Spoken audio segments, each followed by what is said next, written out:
Hey everybody, this is Doug Mark, and welcome back to 5 Franchising Questions. I'm here with my esteemed guest, Miss Jania Bailey.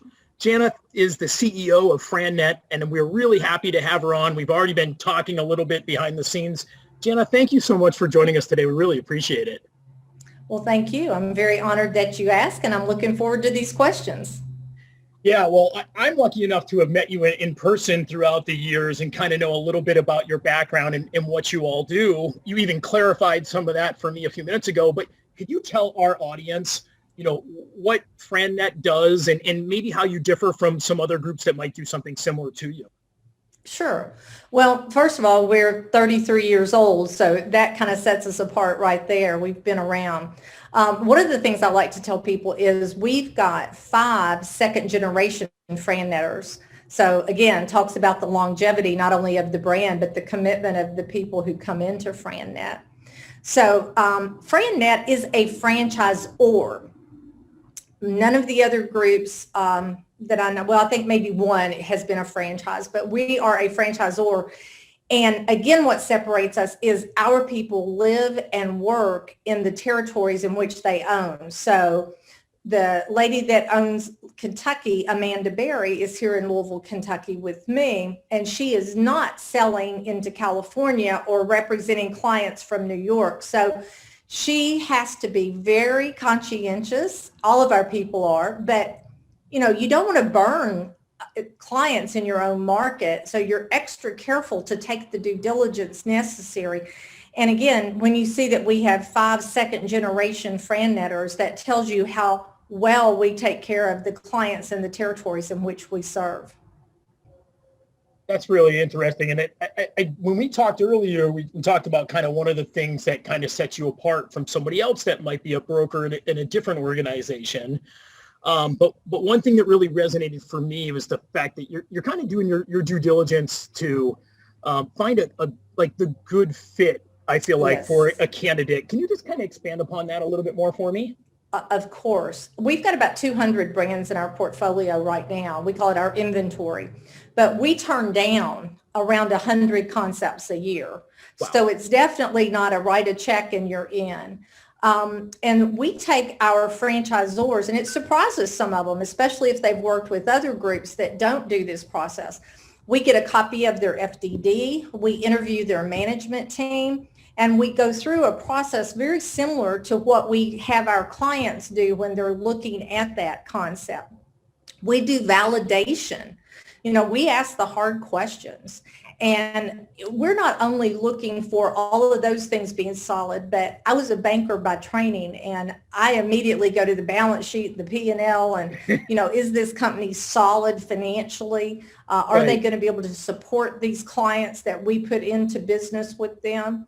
So, we ask really hard questions of the franchisors. And a lot of times when we turn someone down, it's not a no forever. It may be a no for now. And here's some things that would help you be more prepared.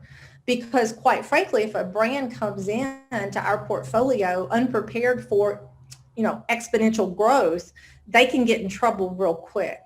So, there's all of these things. Plus, I tell people, we don't typically sell $1 million concepts. So, we're not looking at those big ticket items. So if somebody comes to us that is in that, we just don't see the clients that fit their needs. Yeah. So we don't want to frustrate the franchisors by bringing in people we know our clients won't show and won't provide leads to.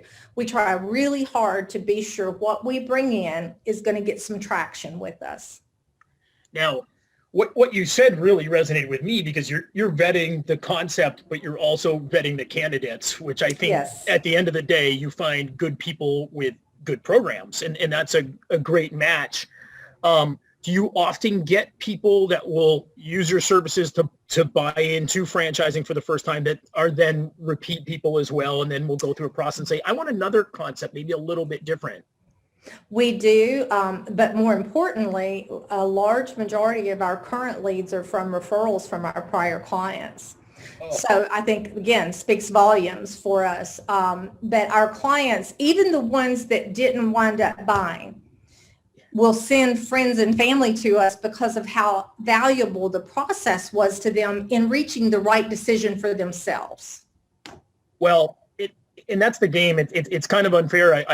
You almost queued up the perfect question for me, because I've heard that from so many different people that the name of the game is referrals, and having happy clients is the easiest way to get your next client. And I absolutely adore hearing that.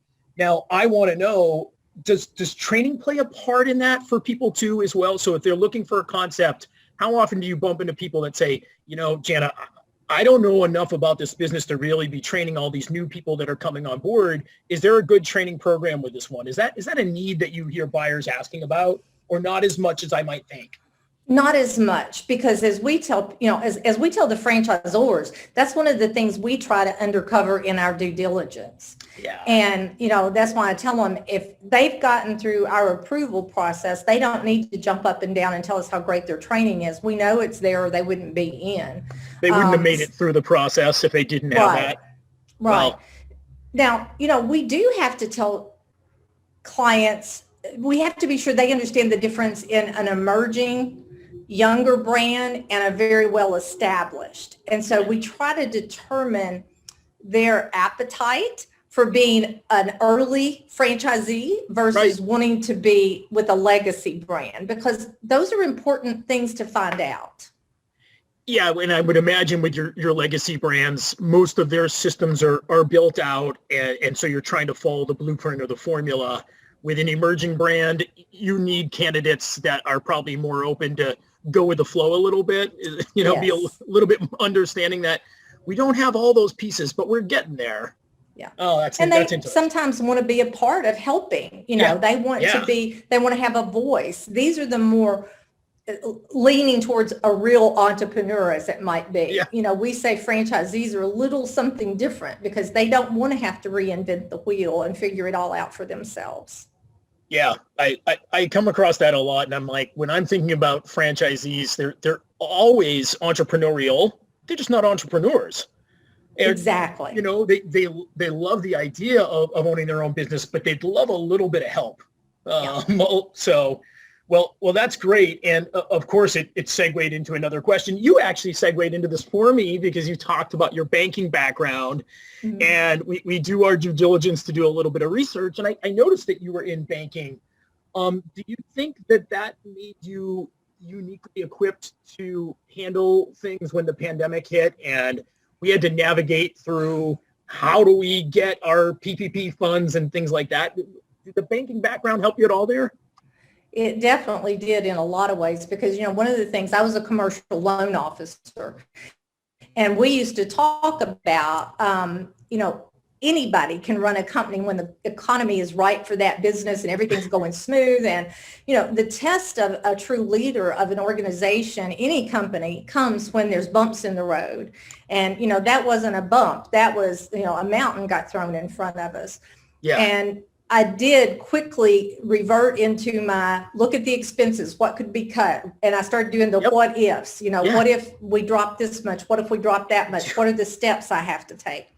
I was very fortunate. We were very blessed, quite frankly, that we didn't have to make any major cuts or adjustments. I tell people March and April, last of March and 1st of April, when everything really hit, I felt like the wheels fell off the bus. Yeah. Everything just froze. But then come May, things started picking back up. And by the end of the year, we were actually exceeding our budget for those months and for that last quarter. So I was pleased with that. But it was scary. And I'm glad I had some of those tools in my toolbox that I could drag back out and go, okay, well, let's do all the what ifs. Yeah, it was hard. The story that you just described very much mimicked kind of what we went through as well. Mm-hmm. So you probably saw me nodding, and I was actually just taking myself back in time, and I went through those exact same thoughts that you talked about, like, how can I reduce expenses and as well as keep my staff on at the same time, and hopefully get this PPP, and knowing that no one wants to pick up the phone and take a sales call right now, and they may not for about 6 months. But then it started to change and people started to see, oh my gosh, like we've got to have a learning management system. Communication has become everything. And so we've got to be able to disseminate what's changed about our training and get that out to our owners to make sure that they're okay. So, but man, yeah, it was a really tough white knuckle couple of months when it first started. And one of the things that I found that was so important as well, Doug, is communication. I mean, Yeah, right. I feel like I had laryngitis half the time from talking so much. We were on the phone and doing, we call them hangouts with our group. We were on the phone with franchisors and, trying to walk them through what they needed to be thinking about and doing. And it was just a time when everybody needed reassurance and a game plan and, to know that we would get through this together. So well put. I mean, that sense of meeting with people daily and working with them and collaborating, listening. I mean, so we talked about talking and we did so much of it, but we did so much listening. And that really resonates with what we do as well, because we are hearing the pain points that are out there, and then we can collaborate together and figure out what's the best possible solution. So I love how many, franchisors and franchisees got kind of coupled together and really collaborated. And that was really a testament to those owners in the industry as well. So really, really cool stuff. In typical years, I feel like you would be on the road a lot, like me and a bunch of other people, but it doesn't have to be a concept that you work with, but is there a franchise brand that when you're out on the road, it kind of makes you feel like home, or it gives you that, oh my goodness, I've missed you for so long? Is there a brand that you bump in, you're like, ah? Well, Marriott. Okay. That seems to be where I wound up a lot. My Marriott points are suffering a bit, but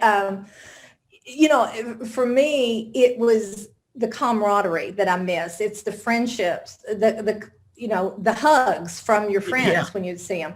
I mean, we would go through certain periods of time where it's like every week almost you'd be seeing the same people, and to have been cut off from that family line for over a year feels really strange. And I know there's a pent up demand from a lot of us ready to see everybody again.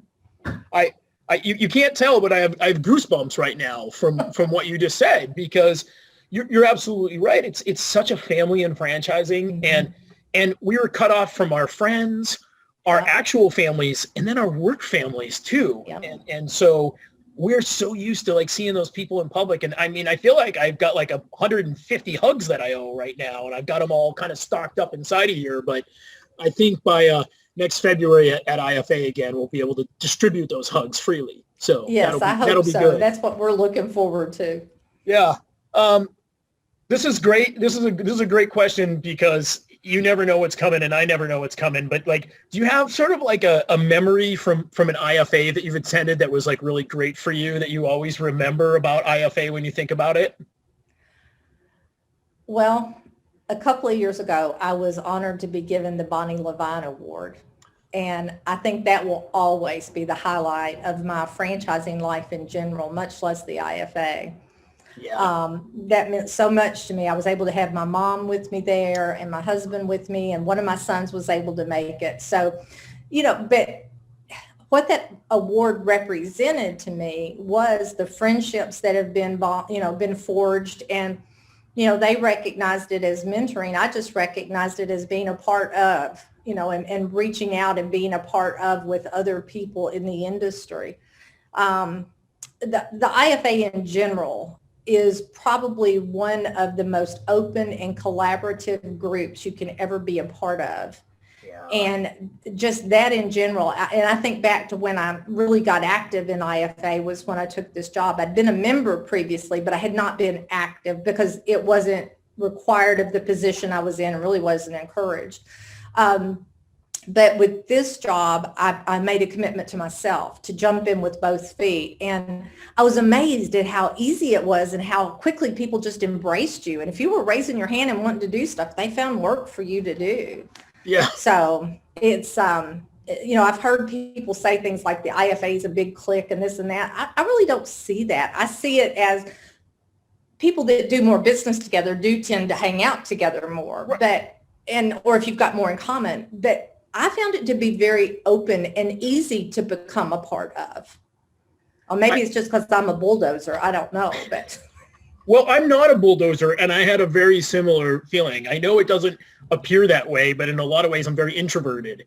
And I just felt like from day one that we were welcomed into the franchising community. And you're right. So you start to make these connections, and you end up finding work from these connections as well. But you also send work out to these other people because you get to know them and what are they all about in the end. If in the end they're all about is money, then I'm not going to recommend that group. But if in the end they're all about helping you find the opportunity that meshes with your personality traits, wow, I'm going to send business all over the place to groups that do that. So and it's been I would agree with you. It's a very open group. They are accepting of everyone. And all you have to do is participate.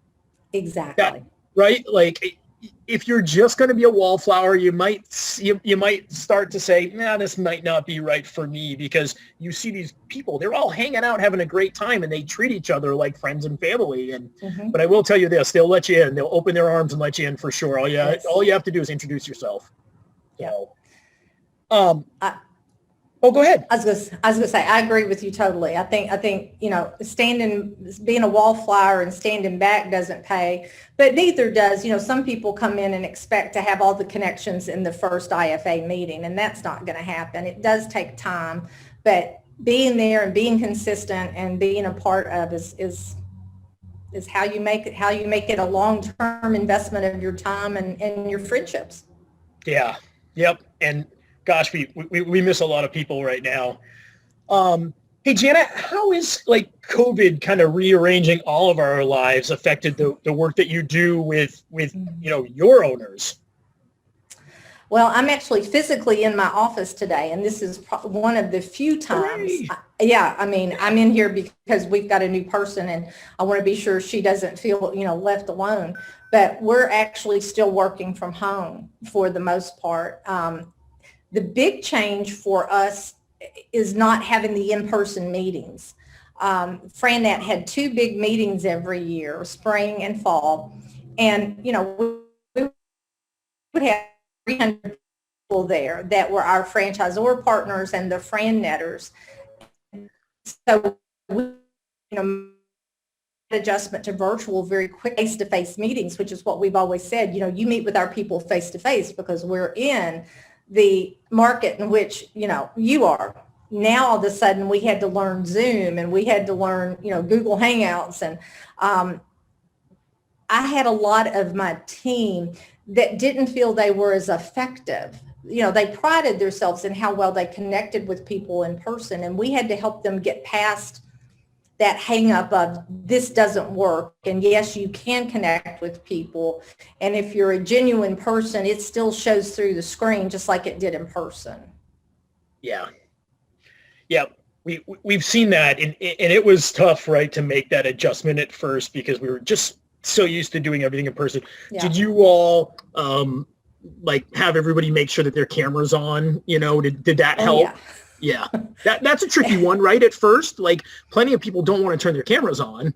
Yeah, and the other thing was, trying to figure out the best microphone, headset, whatever, and trying to convince those people with all the background noise that there were ways to, stop that.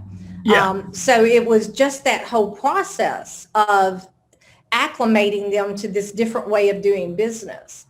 And explaining to them, if your client can't hear you or if you've got a bad connection, that hurts that relationship building. So, there was a lot of education we had to do before that first virtual meeting. I mean, I was sending out sillies. Here's what you need to do. Here's what you don't want to do. Right. It was a tough transition. I think once people realized that they, turning their camera on so that they could see the face and make a little bit more connection really helped. I felt like for the first couple of weeks, we didn't force anybody to do that. And once we changed it over and just said, hey, moving forward, we want to make it standard operating procedure to just have your camera on when you come into meetings. It really opened up the connections that we had with everybody. And we really figured out we can do this. We're okay, working from home. Mm-hmm. We love still seeing people in person, but we know with what we do at Learning Zen, we could do this remotely for sure. So. Well, and I think we've learned that. If, in fact, my group is constantly reminding me on how effective we've been. So maybe we don't need to come back full time, but Well, it's definitely different. It's yeah, definitely different. it is. And it's going to be different for us too. And I look at, you mentioned you were in commercial real estate. Can you imagine if you're in commercial real estate right now? I mean, I feel like nobody is re-signing leases right now. A lot of people are realizing they can do this with less space than they needed before. So that's a very, very interesting time in that commercial real estate space is going to be tricky for a bit, I feel like. Yeah, I was a commercial lender. Now, I did deal with some real estate, but when this all started, I said I was really glad I wasn't in banking because I foresaw a lot of keys being dropped on the banker's desk, and I'm saying I can't make it, that I can't do this. I have nobody in my building. I can't make my payments. Yeah. And that's awful, right? Having somebody come to you with that because your heart aches for them. It really does. And there's a lot of great brands and a lot of great businesses that didn't make it through that stretch. So yeah, it was tough. For a brief stretch in your career, you were also working at or running a training business, I believe. I left banking. So I know that training is hopefully at the core of your heart and you believe in it. Can you expand upon a little bit about training and the importance of training? Well, having been that commercial loan officer and working with a lot of different types of businesses, I saw the lack of management training, customer service, and all that. So when I left the banking industry, I actually sat down one weekend and just kind of said, what are the things that I would like to do that I enjoyed doing? And doing consulting and training was one of those because that was a lot, in some senses what I did as a banker. And I had been involved in the Banking Trade Association and I had done a lot of workshops for them. So for about 3 years, almost 3 years, I had my own little company, Advanced Management and Training Solutions.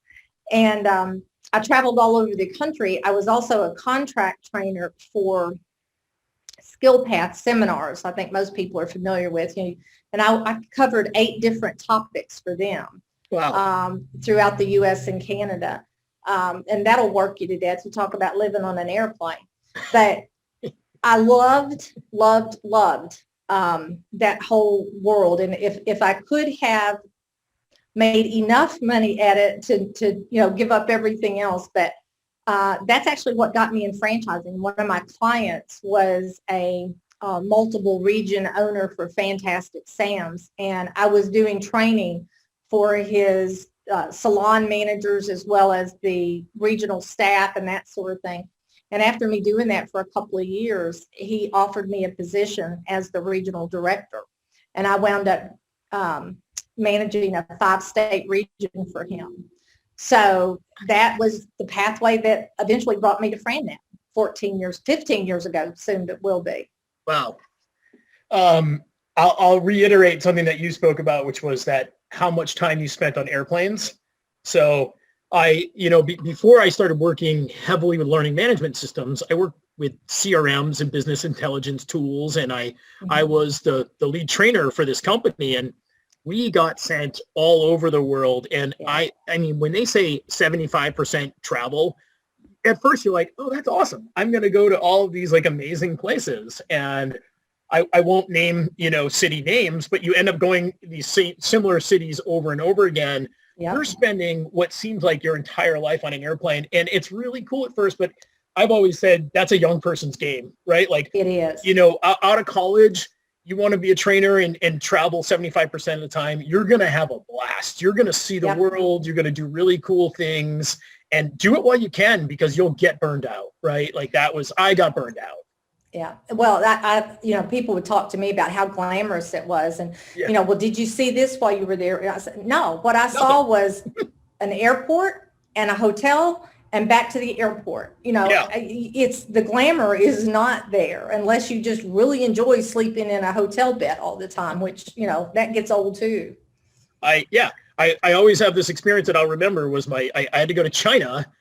And I was there for IBM, and I literally only saw in Shanghai, all I saw was the Marriott and the IBM office. And I didn't see anything in between. I saw lots of things, but I didn't actually do anything else. And they're always like, how's China? And I'm like, I have no idea. I don't think I can tell you from the experience that I just had because I'm in and out. So that's really interesting. This is a fun one. I don't even know if I don't know if you'll be able to answer this or whether you'll be comfortable answering it, but is there a brand out there that maybe a lot of people don't know about because they're new and emerging that you think, based on what we just saw last year, you think they're going to really take off this year?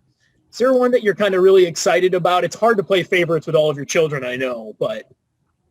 Well, and, it's similar to the question I get of what would you recommend? Right. And the reality is it depends on the individual because Right. What's perfect for you may be the worst mistake of my life and vice versa. So that's why we try to take people through. I mean, I definitely think the home service industries had a real, surge last year, and that's continuing into this year.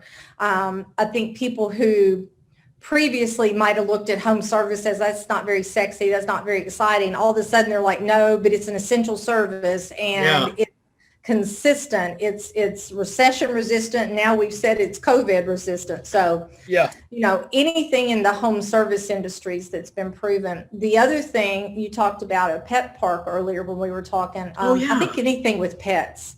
Because people have every neighbor around me, I've had dogs for years, but I saw these puppies showing up in the neighborhood. It was just amazing. Yeah. And I think people really realized that the value of that companionship. And, so there was a big boom in pets. So the pet industry is going to continue to do well, in my opinion.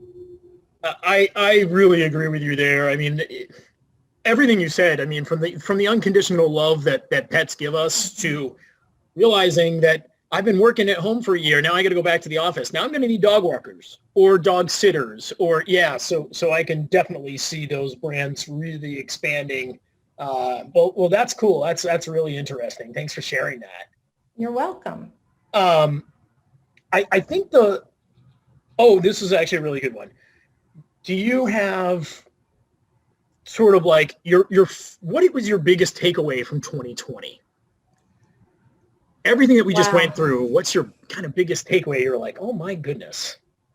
Yeah, be sure you have backup plans in terms of, and again, this is my bank training. I've always looked at what's the best case, what's the best thing that could happen next year, what's the worst case that could happen, and what's in the middle. Well, nobody could have prepared for that worst case. That wasn't on anybody's radar. No. But I think at least that mindset of, so if this is what I want to have happen, but what if it happens here? Am I prepared for it? What do I need to do? How can I adjust? I think and again, my group could tell you, I believe in operating a very lean organization. I don't have a lot of fluff, never have. And I'm sure you can relate to this because a lot of it's from having had my own business. You think about, where's our waste and where can we save money? That's a part of who I am. So that kept it from being traumatic for my team because it wasn't like all of a sudden there was a faucet that went down. I knew how lean we were. Yeah. So I think looking at all of those things, if people haven't looked at that in reflection, I think they're missing a really good opportunity to say, what is your disaster plans? I'll tell you something. You talk about just the timing being unbelievable. We had just put together a full disaster plan for our office and had everybody assigned a laptop. And we had said, what if the building caught on fire? What if there was a tornado? Yeah. How would Frannet continue to operate? And we had just had a drill on this the 1st of January of 2020. So when COVID happened, we were like, oh my gosh, this is just serendipitous that we are ready and prepared and everybody has the equipment they need for us to just continue on. Yeah. So if you don't have a disaster readiness program in place, I would highly recommend you get one. It would save you a lot of ulcers should anything like that ever happen again. It's an amazing tip and a perfect one for our audience. I know that there are a lot of groups who don't have that in place or didn't have that in place. And just thinking about you, I mean, if this happened 6 months earlier, it wouldn't have been in place. Everybody wouldn't have had the laptops, right? So you really would have been scrambling. So you happened to set yourself up for success, and it was serendipitous that you just went through that. Wow. I have to give credit to my CIO. He was one who came in and said, I know we're a small company, but here's some things that need to be done. Yeah. So thank goodness. Yep. All right. Well, thank you, CIO. Well, that's all the questions that we had today. Thank you so much for coming on and being a guest. Do you have any questions for us before we part ways today? No, I think I just want to thank you for the service you're doing for the industry and getting people on here and letting them share their stories and the little tips that maybe some of us, the bumps and bruises along the way, could be passed along to somebody else. Well, thank you. That's the idea, right? Share some more ideas. This franchising group loves to share. So the more we kind of know about each other and what they do, we can really be better referral systems for each other, which is so nice, especially for us. So thank you so much for coming on. We really appreciate it. Well, thank you. And I'll look forward to opportunities to refer business your way. Of course. Well, that's a wrap for 5 franchising questions. I want to thank my guest, Jana Bailey. Make sure, here's a great question. How can our audience get in touch with you? Do you have some social links and email addresses and things like that you could share real quick? I do. I am on LinkedIn and I am on Facebook, but the easiest thing is to use my email, and that's just J Bailey, BAILEY, at Frannet.com, and Frannet does have 2 N's. So jbailey at Frannet.com. All right. Well, Jana, thank you so much. Hey, everybody, make sure to follow us on YouTube as well as Facebook and LinkedIn. We appreciate all of your time. Stay tuned. We'll have another interview with 5 franchising questions coming up next month. Thank you so much. Bye, Jana. Bye. Thanks again.